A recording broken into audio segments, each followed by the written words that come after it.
பிரதமர் மோடி தலைமையில் நிதி ஆயோக் கூட்டம் என்பது டெல்லியில் நடந்துச்சு. இந்த கூட்டத்தில் பார்த்தீங்கன்னா முதலமைச்சர் ஸ்டாலின் அவர்கள் போய் கலந்துக்கிட்டு மாநிலத்துடைய உரிமை சார்ந்த சில விஷயங்களை கேள்வி எழுப்பி பேசினாங்க. இந்த மீட்டிங்கை தான் இப்போது கடுமையான விமர்சனத்திற்கு உள்ளாகிட்டு இருக்கிறாங்க எதிர்க்கட்சிகள். குறிப்பாக எடப்பாடி பழனிசாமி இருக்கட்டும், விஜயா இருக்கட்டும், சீமானா இருக்கட்டும், இவங்க வைக்கக்கூடிய முதல் குற்றச்சாட்டு என்ன அப்படின்னா, 3 ஆண்டுகளாக நிதி ஆயோக் கூட்டம் உங்கள் ஆட்சி காலத்தில் நடந்துச்சு, அப்போ ஏன் அப்போலாம் போகாமல் இப்போ மட்டும் போகிறீங்க? அப்போ டாஸ்மாக் வழக்கில் ஈடிய உதயநிதி ஸ்டாலினை காப்பாற்றுவதற்காக தான் நீங்கள் போகிறீங்களா அப்படின்ற கேள்வியை அவங்க எழுப்புறாங்க. ஆனால் இந்த 3 ஆண்டுகளாக புறக்கணிச்சதா சொல்கிறாங்க தெரியுமா? இதுவே முதல்ல பொய் தான். ஏன்னா முதலமைச்சர் ஸ்டாலின் அவர்கள் 2021ஆம் ஆண்டு முதலமைச்சராக பொறுப்பேற்ற பின்பு முதல் நிதி ஆயோக் கூட்டம் எப்போ நடந்துச்சு அப்படின்னா 7/8/2022ஆம் ஆண்டு, அதாவது ஆகஸ்ட் மாதம் 7ஆம் தேதி அப்படின்னாவே நம்ம எல்லோருக்குமே தெரியும், கலைஞர் அவர்களுடைய நினைவு நாள். இந்த நினைவு நாளில் மீட்டிங்கை வச்சிருக்கிறீங்க, எங்களால் கலந்து கொள்ள முடியாது, என் சார்பாக நிதியமைச்சரை நான் அனுப்பி வைக்கிறேன், அந்த நிதியமைச்சர் அந்த கூட்டத்தில் கலந்து கொண்டு தமிழ்நாட்டுடைய குரலை எதிரொலிப்பார் அப்படின்னு சொல்லி ஒன்றிய பாஜக அரசிடம் ஒரு கோரிக்கையை வச்சாரு நம்மளுடைய முதலமைச்சர். ஆனா நிதியமைச்சர்லாம் கலந்து கொள்ள முடியாது, ஒன்லி முதலமைச்சர் மட்டும்தான் கலந்து கொள்ள முடியும் அப்படின்னு சொல்லி முதலமைச்சருடைய கோரிக்கையை நிராகரித்து நம்மளுடைய தமிழ்நாட்டின் சார்பாக ஒரு பிரதிநிதி கலந்து கொள்ள விடாமல் செஞ்சது ஒன்றிய பாஜக அரசு தான். அதுக்கப்புறம் 2வது நிதி ஆயோக் கூட்டம் எப்போ நடந்துச்சுன்னா 27/5/2023. அந்த டைமில் முதலமைச்சர் ஸ்டாலின் எங்கே இருந்தார் தெரியுமா?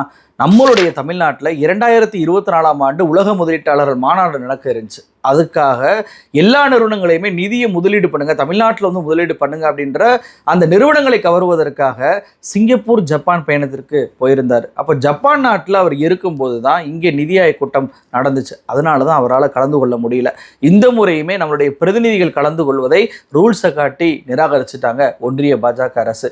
ஏங்க நிதி ஆயோக் கூட்டம் நடக்கும்போது தான் முதலமைச்சர் வெளிநாடு போகணுமா அப்படின்ற சில பேர் கேள்வி கேட்கலாம். ஆனால் முதலமைச்சருடைய வெளிநாட்டு பயணம் என்பது இந்த நிதி ஆயோக் கூட்டம் நடக்கும் என்று சொல்வதற்கு முன்னாடியே திட்டமிடப்பட்டது அப்படின்றதையும் இங்கே நான் பதிவு செய்ய விரும்புகிறேன். 3வது நிதி ஆயோக் கூட்டம் மோடி அரசு 3வது முறையாக பொறுப்பேற்ற பிறகு 27/7/2024 நடந்துச்சு. இந்த கூட்டத்தை மட்டும்தான் முதலமைச்சர் புறக்கணிப்பதாக சொன்னார். ஏன்? ஒன்றிய பாஜக அரசுடைய பட்ஜெட்ல தமிழ்நாடு அப்படின்ற ஒரு வார்த்தை கூட இடம்பெறவே இல்லை. வெறுமன ஆந்திரா, பீகாருடைய பட்ஜெட்டாக மட்டுமே அதை தாக்கல் பண்ணாங்க. அதனால தான் தமிழ்நாட்டை நீங்க எப்படி புறக்கணிக்கலாம் அப்படின்னு சொல்லி நம்மளுடைய தமிழ்நாட்டு முதலமைச்சர் இதை நான் புறக்கணிக்கிறேன் அப்படின்னு சொல்லிட்டு முதன்முறையாக தன்னுடைய ஆட்சி காலத்தில் நடைபெற்ற நிதி ஆயோக் கூட்டத்தை புறக்கணிச்சது அதுதான் முதல் முறை. முதலமைச்சர் மட்டும் கிடையாது, இந்தியா கூட்டணியைச் சேர்ந்த எல்லா சிஎம்களுமே அதை புறக்கணிச்சாங்க. ஏன்னா அவங்களுடைய மாநிலத்திற்குமே எந்த நிதியும் எந்த அறிவிப்பும் அதில் இடம்பெறலை அப்படின்ற கோபத்தில் அவர்கள் அதை நிராகரிப்பதாக சொன்னாங்க. அப்போ 3 ஆண்டுகளாக முதலமைச்சர் புறக்கணிச்சிட்டாரு, அப்போ மட்டும் ஏன் போகணும், அப்போ ஈடிக்கு பயந்து தான் போறாரு அப்படின்ற குற்றச்சாட்டு இந்த 3 பேர் வைக்கிறாங்களே, எடப்பாடி பழனிசாமி, சீமான், விஜய், இது பொய் அப்படின்றது இதன் மூலமாகவே நம்மளால தெரிஞ்சுக்கிற முடியுதா? 2வது போய் என்ன சொல்றாங்க அப்படின்னா, எடப்பாடி பழனிசாமி அவர்கள் என்ன சொல்றாரு, தமிழ்நாட்டுக்குடைய நிதிக்காக இவர் போகல, தன்னுடைய குடும்ப நிதிக்காக போகிறார் அப்படின்றாரு. ஒரு அறிக்கையை வெளியிட்டிருக்கிறார். குடும்ப நிதினா என்ன? உதயநிதி, அதாவது துணை முதலமைச்சர் தான் இவர் சொல்றாரு அப்படின்னு சொல்லி அர்த்தம். உதயநிதிக்காக தான் இவர் டெல்லிக்கு பயணப்பட்டிருக்கிறார் அப்படின்னு சொல்லிட்டு சொல்றாரு. எனக்கு இன்னும் புரியலைங்க. அதாவது நம்மளுடைய முதலமைச்சரோ அல்லது இந்தியா கூட்டணி கட்சியுடைய தலைவர்களோ கூட இந்த அளவுக்கு பிஜேபி அம்பலப்படுத்துவாங்களா? ஏன்னா டெல்லிக்கு போனா பாஜக எதை வேணுமானும் செய்யும், எந்த ஊழல் புகாரையும் மறைக்கும், மோடியே அதை செய்வார், அவரை சந்திச்சாவே போதும் அப்படின்ற ஒரு ஸ்டேட்மெண்ட்டை எடப்பாடி பழனிசாமி கொடுக்குறாரா? அப்படிதான் எடப்பாடி பழனிசாமி மீதும் அவங்க கீழே இருக்கக்கூடிய முன்னாள் அமைச்சர்கள் மீது இருக்கக்கூடிய புகார்கள்லாம் மறைக்கப்பட்டுச்சா? அப்படிதான் ஈடியை ஏவி விடுறாரா? ஏவி விட்டு அடுத்த கட்சியை உடைப்பதும், அடுத்த கட்சியுடைய ஆட்களை மடக்குவதும், அடுத்த கட்சியை அடிமையாக்கும் கூடிய வேலையை மோடி அவர்கள் ஈடி வச்சுதான் செய்கிறாரு அப்படின்னு சொல்லி ஓப்பன் ஸ்டேட்மெண்ட் எடப்பாடி பழனிசாமி கொடுக்குறாரு அப்படின்றது என்னுடைய முதல் கேள்வி. சரி, அதை கூட விட்டுருங்களேன். முதலமைச்சர் உண்மையிலேயே உதயநிதி ஸ்டாலினை காப்பாற்றுவதற்காக தான் டெல்லிக்கு போனாரா அப்படின்றதுக்கு நம்ம பதிலை பார்த்துடலாம். அதாவது இவங்க சொல்றாங்கல்ல, டாஸ்மாக் வழக்கில் ஈடிக்கு பயந்து தான் டெல்லிக்கு போனாருன்னு, அதுவே முதல்ல தப்பு. டாஸ்மாக் வழக்கில் ஒரு நாள் முன்பே ஈடிக்கு தடை வாங்கிட்டு போயிட்டார், டெல்லிக்கு போனார் அப்படின்றது தான் உண்மையானது. ஏன்னா இந்த வழக்கை விசாரித்த உச்சநீதிமன்றத்துடைய தலைமை நீதிபதி என்ன கேட்டாரு, எப்ப தனிநபர்கள் மீது எஃப்ஐஆர் போட்டிருக்கிறாங்களே, அந்த தனிநபர்களை தானே நீங்க போய் விசாரிச்சிருக்கணும், எப்படி சம்பந்தமே இல்லாம டாஸ்மாக் கார்பரேஷனை இதை உள்ள கொண்டு வந்தீங்க, எப்படி அவங்கள போய் ரைடு பண்ணீங்க, உங்க எஃப்ஐஆருக்கு அவங்களுக்கு தொடர்பே இல்லையே அப்படின்ற கேள்வியை கேட்டு இந்த வழக்கில் ஈடி விசாரணைக்கு தடை பண்ண உத்தரவிட்டாரா இல்லையா? அப்போ இங்க ஈடி கையில் எடுத்திருக்கக்கூடிய எஃப்ஐஆரை வச்சு தனிநபர்களை தான் போய் விசாரிக்க முடியுமே தவிர சம்பந்தப்பட்ட கார்பரேஷன் டாஸ்மாக் கார்பரேஷனே விசாரிக்க முடியாது அப்படின்றப்ப இதுக்கு தொடர்பே இல்லாத துணை முதலமைச்சரை போய் எப்படி விசாரிக்க முடியும், எப்படி தொடர்புபடுத்த முடியும்? டாஸ்மாகே இடியால் தொட முடியாதுன்றப்ப துணை முதலமைச்சரையும் தொட முடியாதானே? இது இயல்பாகவே எல்லோருக்கும் தெரிஞ்ச ஒரு விஷயம் தானே. ஆனால் எடப்பாடி பழனிசாமி அவர்கள் சம்பந்தமே இல்லாமல் உதயநிதியை இதை உள்ளே கொண்டு வர்றாரு. எதற்காக இதெல்லாம் பண்ணுறாங்க தெரியுமா?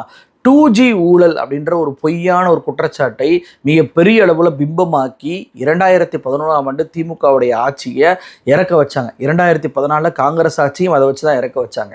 அதே அடிப்படையில் 2026 தேர்தலில் மீண்டும் இந்த டாஸ்மாக் ஊழல் அப்படின்றத மிகப்பெரிய ஒரு பிம்பமாக காட்டணும் அப்படின்னா, ஊழல் அப்படின்றதற்கு ஆட்பட்டு மக்களை மூலசெலவை பண்ணி நம்ம மீண்டும் ஆட்சிக்கு வந்துடலாம் என்ற ஒரு கனவில் தான் இந்த அதிமுக, பிஜேபி, விஜய், சீமான் உள்ளிட்ட அத்தனை பேருமே இருக்கிறாங்க. ஆனால் ஒரு விஷயம் தெரியுமா? இந்த ஈடி இருக்குல்ல, ஈடி யாரை வேணாலும் எங்கே வேணாலும் எந்த இடத்துல வேணாலும் போய் கைது பண்ணலாம். யாரும் எங்களை கேட்க முடியாது, கோர்ட்டே கேட்க முடியாது, ஜாமீன் கூட கிடைக்காது அப்படின்ற நிலையில் தான் இந்த பிஎம்எல்ஏ எனும் கருப்பு சட்டத்தை பயன்படுத்திகிட்டு இருந்தாங்க இந்த ஈடி. ஆனால் அந்த ஈடியவே கோர்ட்டு வாசலில் போய் நிற்க வச்சு கை கட்டி வாய்ப்பொத்தி அமைதியாக நிற்க வச்சு அடிபணியை வச்ச இயக்கம் யாரு? திமுக தான். செந்தில் பாலாஜி வழக்கே அதற்கு மிகப்பெரிய ஒரு உதாரணம். அது மட்டுமா, மிஸ்ஸா காலத்தில் ஒரு கையெழுத்தை மட்டும் போடு, திமுகவில் நான் வந்து விலகிறேன், இனிமேல் திமுகவில் சேர மாட்டேன் அப்படின்னு சொல்லிட்டு ஒரு கையெழுத்தை மட்டும் போடு, உன்னை ஜெயிலேருந்து விடுதலை பண்ணிடுவேன்னாங்க. அப்படி காட்டுத்தனமாக காவல்துறை அடித்த போது கூட கையெழுத்து போடாமல் உயிரை விட்ட நபர்கள் தான் திமுகவுடைய தொண்டர்கள். அப்படி இங்கே திமுகவுடைய தொண்டர்களையும் அடக்குமுறை அராஜகத்தால் ஒன்றும் பண்ண முடியல, திமுகவுடைய மாவட்ட செயலாளரையும் ஒன்றும் பண்ண முடியல, திமுகவுடைய அமைச்சரையும் ஒன்றும் பண்ண முடியல. இவர்களையே ஒன்றும் பண்ண முடியாத சூழ்நிலையில் இவர்களுக்கெல்லாம் தலைவராக இருக்கக்கூடிய முதலமைச்சர் ஸ்டாலின் அவர்களை பார்த்து ஆஃப்டர் ஆல் ஒரு ஈடிக்கு பயந்தார் அப்படின்னு சொல்வது எவ்வளவு பெரிய ஒரு வேடிக்கையான விஷயமா இருக்குது. அப்போ ஒரு ராங்கான ஒரு தப்பான ஒரு நெரேட்டிவை இந்த எடப்பாடி பழனிசாமி முதல் அத்தனை பேருமே பிஜேபியுடைய பேச்சை கேட்டு பண்ணுறாங்க. ஏன்னா இதில் பிஜேபி தான் முதல்ல எதிர்ப்பை தெரிவிச்சிருக்கணும். ஏன்னா அதை எப்படி எங்களுடைய கட்சியை நீங்கள் கலங்கப்படுத்தலாம், எப்படி மோடியை போய் பார்த்தா ஊழல் மறைஞ்சிரும் நீங்கள் சொல்லலாம், அப்போ நாங்கள் என்ன டீல் பேசிக்கிட்டு இருக்கோமா, எப்படி இப்படி பேசலாம் அப்படின்னு சொல்லிட்டு தமிழ்நாடு பாஜக தலைவராக இருக்கக்கூடிய நயினார் நாகேந்திரன் வந்து கொந்தளிச்சிருக்கணுமா இல்லையா? ஈடியை கட்டுப்பாட்டில் வைத்திருக்கக்கூடிய நிர்மலா சீதாராமன் கொந்தளிச்சிருக்கணுமா இல்லையா? யாருமே கொந்தளிக்கவே இல்லை. ஏன்னா அந்த அளவுக்கு நீ அடிச்சு கூட திமுக ஆட்சிக்கு எதிராக ஒரு பொய்யை பரப்பு, திமுகவுக்கு எதிராக ஒரு பொய் பிரச்சாரத்தை, ஒரு நேரேட்டிவை செட் பண்ணிக்கோ, என்னைய கூட நீ அடிச்சுக்கோ அப்படின்ற நிலையில் பிஜேபி வந்திருக்கு அப்படின்றத பாருங்க. எவ்வளவு பெரிய ஒரு கேவலம். தன்னுடைய கட்சியை கேவலப்படுத்தினாலும் கூட அதை துடைத்து கொண்டு பரவாயில்ல எதிரியை வந்து வீழ்த்து அப்படின்ற நிலைமைக்கு பிஜேபி வந்திருக்குன்னா தமிழ்நாட்டில் எத்தகைய ஒரு திட்டத்தை அவங்க போட்டுக்கிட்டு இருக்காங்க அப்படின்றத இதன் மூலமாக புரிஞ்சுக்கிற முடியுதா? சரி, மூணாவது பொய். அதே அறிக்கையில் எடப்பாடி பழனிசாமி என்ன சொல்றாரு? என்னமோ பலாயிரம் கோடி ரூபாய் நிதியை டெல்லியிலேருந்து வாங்கிட்டு வந்த மாதிரி பில்டப் பண்றாருங்க அப்படின்றாரு. நிதி அப்படின்ற பேர் இருந்தாவே இது நிதி நினைச்சிட்டாரு. அது நிதி ஆயோக் அப்படின்றது தான். திட்டக்குழுவாக இருக்கும்போது கூட நம்மளால் நிதியை போய் வாங்கிட்டு வர முடியும். ஆனால் நிதி ஆயோக் என்பது சம்பிரதாய கூட்டம் தான். நம்மளுடைய குரல்களை வேணால் பதிவு பண்ணலாம், தீர்மானங்களை கொண்டு வரலாம், அவ்வளோதான் அதோடைய எஃபெக்ட். சரி, இவ்வளவு பேசுகிறாரு எடப்பாடி பழனிசாமி. நீங்கள் 2018, 2019, 2021 3 ஆண்டுகள் நிதி ஆயோக் கூட்டத்தில் கலந்து கொண்டீங்கல்ல, எத்தனை நிதியை, எவ்வளவு கோடி ரூபாயை தமிழ்நாட்டுக்கு கொண்டு வந்தீங்க? ஒரு வெள்ளை அறிக்கையை வெளியிட முடியுமா?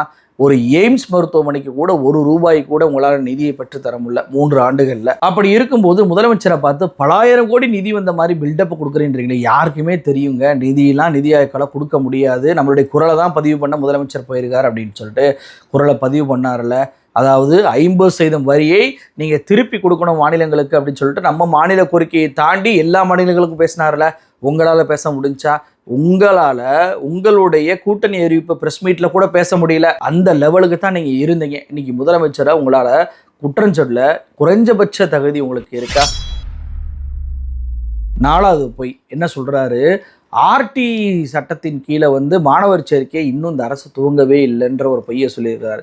எவ்வளவு பெரிய பொய் தெரியுமா? உண்மையிலே ஒரு எதிர்க்கட்சி தலைவராக இருக்கக்கூடிய நபர் என்ன தெரியுமா பண்ணியிருக்கணும்? இந்த ஆர்டி திட்டத்தில் என்ன நடந்துச்சு அப்படின்னு சொல்லிட்டு அதிகார மட்டத்தில் கேட்டிருந்தா கண்டிப்பாக அதிகாரிகள் சொல்லியிருப்பாங்க என்ன நடந்துச்சு தெரியுமா? இந்த ஆர்டி திட்டம், அதாவது இலவச கட்டாய கல்வி திட்டம், இந்த திட்டத்தில் ஏழை மாணவர்கள் 25% பேர் தனியார் பள்ளியில் வந்து சேரலாம். இந்த மாணவர்களுக்கு அரசாங்கமே நிதியை வந்து கொடுத்துரும். அதாவது ஒன்றிய அரசு 60%, மாநில அரசு 40% நிதியை கொடுத்துருவாங்க. இதுல ஒன்றிய அரசுடைய 60% பங்கான 617 கோடி ரூபாயை 2021ஆம் ஆண்டிலிருந்து ஒன்றிய அரசு கொடுக்கவே இல்லை. அப்போ ஒன்றிய அரசு இதுவரை கொடுக்காத நம்ம யாருக்காவது தெரியுமா? நம்ம எல்லாம் நினைச்சுட்டு இருந்தோம் SSA என்ற கல்வி திட்டத்துக்கு தான் 2152 கோடி ரூபாய் கொடுக்கல, அதை தான் நம்ம எதிர்த்து கேள்வி கேட்டிருக்கோம் அப்படின்னு சொல்லி நினைச்சுக்கிட்டு இருக்கோம். ஆனா உண்மையிலேயே இங்க RTE திட்டத்திற்கும் NEP காரணம் காட்டி 617 கோடி ரூபாயை இந்த ஒன்றிய பாஜக அரசு கொடுக்கவே இல்லை. ஏழை மாணவர்களுடைய வயிற்றில் அடிக்கிறதுக்கு கடந்த 4 வருடங்களாக இவங்க முயற்சி பண்ணியிருக்கிறாங்க. ஆனா முதலமைச்சர் அதை வெளிக்காட்டவே இல்லை. ஏன் தெரியுமா? SSA திட்டத்திற்கு 2152 கோடி ரூபாயை நிறுத்தி வச்ச போது நான் அந்த நிதியை கொடுக்குறேன், நீ படி அப்படின்னு சொல்லி மாணவர்களை ஊக்கப்படுத்தி அந்த நிதியையும் விடுவிச்சார். அதே மாதிரி தாங்க இந்த RTE திட்டத்திற்கு கீழே 617 கோடி ரூபாய் தமிழ்நாடு அரசே போட்டு, அதாவது ஒன்றிய அரசு மாநில அரசு சேர்ந்து செய்யக்கூடிய ஒன்றிய அரசின் பெயரிலான திட்டம் அது. அந்த திட்டத்திற்கு 100% பணத்தை மாநில அரசே கொடுத்து இவ்வளவு ஆண்டு காலம் மாணவர்களுக்கு ஃபீஸை கட்டியிருக்கிறாங்க. அப்போ ஒன்றிய அரசு ஏன் பணம் தரல அப்படின்னு சொல்லி கேள்வி கேட்கக்கூடிய எடப்பாடி பழனிசாமி முதலமைச்சரை பார்த்துட்டு இந்த திட்டத்தில் மாணவர் சேர்க்கையை நிறுத்திட்டாங்க அப்படின்ற ஒரு அப்பட்டமான பொய்யை இவர் சொல்றாருங்க. எப்படிங்க இவர் நிதியை கேட்பாரு? எய்ம்ஸுக்கு ₹1 கூட ஒதுக்காம இருந்தப்ப கை கட்டி வாய்ப்பத்து இருந்தவர் தானே. ஆனால் முதலமைச்சர் அப்படியே இருந்தார். நிதி கொடுக்கல அப்படின்றக்காக எடப்பாடி பழனிசாமி போல இல்லை. 2152 கோடி ரூபாயை எங்களுக்கு உடனடியாக கொடுக்கணும் அப்படின்னு சொல்லிட்டு உச்சநீதிமன்றத்தில் போய் வழக்கு போட்டார். எடப்பாடி பழனிசாமி எய்ம்ஸ் மருத்துவமனைக்காக வழக்கு போட்டாரா?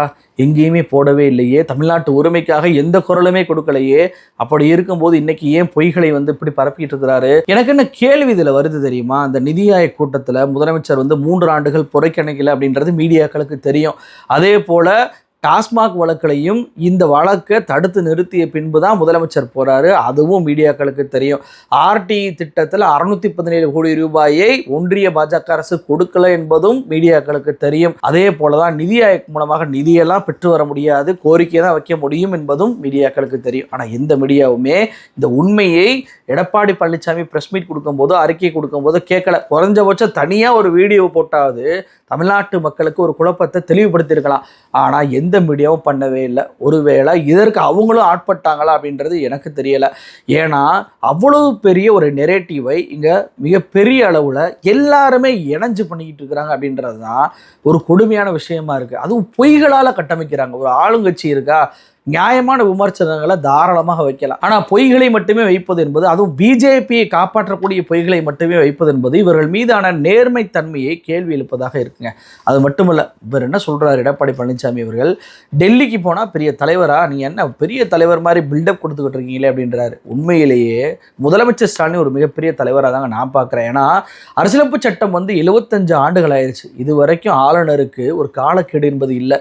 ஆனால் முதல் முறையாக ஆளுநர் சரி குடியரசுத் தலைவருக்கும் சேர்த்தும் சரி ஒரு காலக்கெடுவை சைன் போர்டு 1 மாசத்துக்குள்ள அப்படின்னு சொல்லி ஒரு காலக்கெடுவை வாங்கிய ஒரே முதலமைச்சர் தமிழ்நாடு முதலமைச்சர் தான். எவ்வளவோ முதலமைச்சர் இருந்தாங்களே, இந்தியாவுடைய தேசிய அரசியலை மாற்றி அமைக்கக்கூடிய எத்தனையோ ஆளுமைகள் இருந்தாங்களே, யாராலையும் முடியல. ஆனால் முதலமைச்சர் ஸ்டாலின் அவர்கள் மாற்றி அமைச்சார்ல. நீங்க மாற்றி அமைச்சதுடைய விளைவு என்ன? மேற்கு வங்கத்தில் இவ்வளவு நாட்கள் கிடப்பில் போட்ட 3 பில்களை உடனடியாக ஆளுநர் கையெழுத்து போடுறாரு. தெலுங்கானாவில் கிடப்பில் கிடந்த பில்களை இப்பெல்லாம் ஆளுநர் கையெழுத்து போட்டு இது பண்ணுறாரு. கர்நாடகாவில் பிஜேபி 2 பில்லை எதிர்க்கிறாங்க. இது சட்ட விரோதம், இதை கையெழுத்து போடக்கூடாது அப்படின்னு சொல்லி. அதில் ஒரு பில்லை ஆளுநர் கையெழுத்து போடுறாரு, ஒரு பில்லை குடியரசுத் தலைவருக்கு அனுப்பி வைக்கிறார். 3 மாதத்துக்குள்ள குடியரசுத் தலைவர் முடிவெடுத்தாங்க. இவ்வளவு ஏன் நம்ம மாநிலத்தில் கூட ஆளுநர் ரவி அவர்கள் கையெழுத்து போட்டுக்கிட்டு தானே இருக்கிறாரு. ஏதாவது கையெழுத்து போடாமல் இருக்கிறாரா? இடைஞ்சல் பண்ணாரா? ஒன்றுமே இல்லை. இந்த அளவுக்கு இந்தியா முழுவதும் ஒரு மாற்றத்தை ஏற்படுத்திய ஒரு தலைவர் அப்படின்னா தமிழ்நாடு முதலமைச்சர் தானே. அவரை பார்த்து நீங்கள்லாம் ஒரு தலைவரா ஏன் பில்டப் கொடுக்குறீங்கன்றாங்க. இந்த பில்டப் பீலா கொடுக்குறதுனா உங்களை போன்ற நபர்களால் தான் அதை செய்ய முடியும். முதலமைச்சர் அதை செய்ய வேண்டிய அவசியம் இல்லை. இதில் இந்த தலைவரா நீங்களாம் அப்படின்னு சொல்லிட்டு கேட்குறாருல, இதற்கு ஒரு சிம்பிளான ஒரு உதாரணத்தையே சொல்லலாம் அப்படின்னு சொல்லி நினைக்கிறேன். என்ன அப்படின்னா, இவங்க வைக்கிற குற்றச்சாட்டை வச்சு அதை எக்ஸ்பிளைன் பண்ணலாம். என்ன சொல்கிறாங்க? திமுகவினரை காப்பாற்றுவதற்காக திமுக தலைவராக இருக்கக்கூடிய முதலமைச்சர் டெல்லிக்கு போகிறார் அப்படின்றதான் சொல்கிறாங்க. அப்போ தன்னுடைய கட்சிக்காரர்களுக்காக இவர் டெல்லிக்கு போகிறார் அப்படின்றத இவரின் மீது வைத்து தான் குற்றச்சாட்டு வைக்கிறாங்க. ஆனால் அதிமுகவில் அப்படியா இருக்குது? உங்களில் இருக்கக்கூடிய உங்களுடைய முன்னாள் அமைச்சர்களோ மாவட்ட செயலோ யாராவது உங்களை மதிக்கிறாங்களா? ஏன்னா ஆவின்ல வேலை வாங்கி தர்றேன் அப்படின்னு சொல்லிட்டு ஒரு ஊழலை பண்ணார் ராஜேந்திர பாலாஜி. அவர் ஆளுநர் ஒப்புதல் கொடுக்காம இருப்பதற்காக என்னங்க சொன்னார்? மோடி எங்கள் டேடின்னாரு. உங்க எடப்பாடி பழனிசாமிகிட்ட நேராக போய் நின்று தலைவரை காப்பாற்றுங்கன்னாரா? நேராக மோடிட்ட போனார். அவர் மட்டுமா? குட்கா ஊழல் வழக்கில் சிபிஐ காலதாமதம் பண்ணிக்கிட்டே இருந்தாங்களே, ஏன்? விஜயபாஸ்கர் வழக்கில் ஒட்டுமொத்த அதிமுக போய் டெல்லியில் படுத்துட்டீங்க. அதே போல் ஸ்மார்ட் சிட்டி ஊழல் வேலுமணி அவர்கள் அதிமுகவில் ஒரு பாஜக ஏஜென்ட் என்று சொல்லக்கூடிய அளவுக்கு 2024 நாடாளுமன்ற தேர்தலில் அண்ணாமலை ஜெயிக்கணும் அப்படின்றக்காண்டி தன்னுடைய சொந்த கட்சியுடைய வேட்பாளரை தோற்கடிச்சார் அப்படின்ற செய்தி இன்னைக்கும் கோவை மாவட்டத்தில் பேசப்பட்டு தான் இருக்கு. அப்படிப்பட்ட வேலுமணி டைரக்டா டெல்லி தான் வச்சாரு. அது மட்டுமா? பொள்ளாச்சி வழக்கு, அந்த வழக்குல சிபிஐட்டு வந்து தன்னுடைய மகனை காப்பாற்றுவதற்கு பொள்ளாச்சி ஜெயராமனும் அடிபணிஞ்சு தான் போனார். அதிமுகலேருந்து பிரிஞ்சு போன டிடிவி தினகரன் இரட்டை இலை சின்னத்திற்கு லஞ்சம் கொடுத்தார் அப்படின்ற பேர்ல வழக்குல சிக்கி அந்த வழக்குக்கு பயந்து நேராக டெல்லியிட்ட போய் தான் சரண்டர் ஆகி இன்னைக்கு பிஜேபிக்காரரை போல பேசிட்டு இருக்கிறாரு. முதலமைச்சர் பதவியை நம்ம கிட்ட இருந்து பிடுங்கிடுவாங்களோ, சசிகலா முதலமைச்சர் ஆயிடுவாங்களோ அப்படின்னு சொல்லிட்டு நேராக குருமூர்த்தி கிட்ட போய் காலில் விழுந்து டெல்லியில போய் சரண்டர் ஆகி தான் தர்ம யுத்தத்தை ஆரம்பிச்சாரு பன்னீர்செல்வம். அதே போல தனக்கு எந்த முக்கியத்துவம் தரப்படுவதே இல்லை, தங்களை புறக்கணிக்கிறாங்க அப்படின்றக்காண்டி எடப்பாடி பழனிசாமி கிட்ட போகாமல் நேரடியாக போய் நிர்மலா சீதாராமன் காலில் விழுந்தவர் தான் செங்கோட்டையன். இப்படி எல்லா முன்னாள் அமைச்சர்களும் அந்த கட்சியில் இருக்கக்கூடிய 2ஆம் கட்ட தலைவர்கள் அத்தனை பேருமே நேராக போய் டெல்லிக்கு தான் போனாங்களே தவிர யாருமே எடப்பாடி பழனிசாமி கிட்டேயோ அதிமுக அலுவலகத்துக்கோ போகவே இல்லை. இவங்களை ஏன் சொல்லணும்? எடப்பாடி பழனிசாமி அவர்களே தன்னுடைய கொடநாடு வழக்கிலிருந்தும் நெடுஞ்சாலைத்துறை ஊழல் வழக்கிலிருந்தும் தப்பிப்பதற்கு டெல்லிகிட்ட போய் தானே சரண்டர் ஆனார். அப்போ ஒட்டுமொத்தமாக அதிமுக அப்படின்ற இயக்கமே டெல்லி சரணாகதி இயக்கமாக மாறி இருக்கிறது.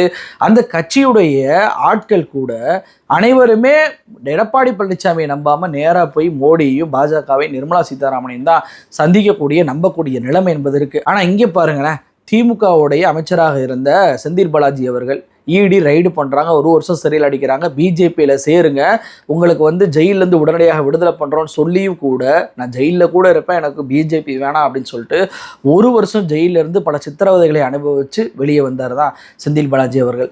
துணை முதலமைச்சராக கூடிய உதயநிதி ஸ்டாலின் அவர்கள் சனாதனத்துக்கு எதிராக பேசினார். இந்தியா முழுவதும் எல்லா கோர்ட்லையுமே வழக்கு போட்டாங்க.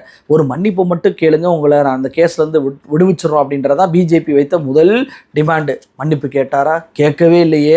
எல்லா மாநிலத்திலையும் போய் அவர் வந்து அவருடைய வழக்கறிஞர்கள் ஆஜராகி மனுவை போட்டாங்க. இன்றைக்கி அந்த வழக்கே ஒன்றும்லாம் போயிடுச்சு. அவரும் சரண்டர் ஆகலை. அப்போ ஒரு பக்கம் அராஜகமும் அடக்குமுறையும் இந்த திமுக மீது ஏவப்படும் போது அவங்க அடிபணியாமல் தன்னுடைய தலைவனை நம்புகிறாங்க. ஆனால் இந்த பக்கம் ரைடுன்னு வருவதற்கு முன்பே பயந்து போய் டெல்லிகிட்ட போய் சரண்டர் ஆகிறாங்க. எடப்பாடி பழனிசாமி கிட்ட யாரும் போக மாட்டாங்க.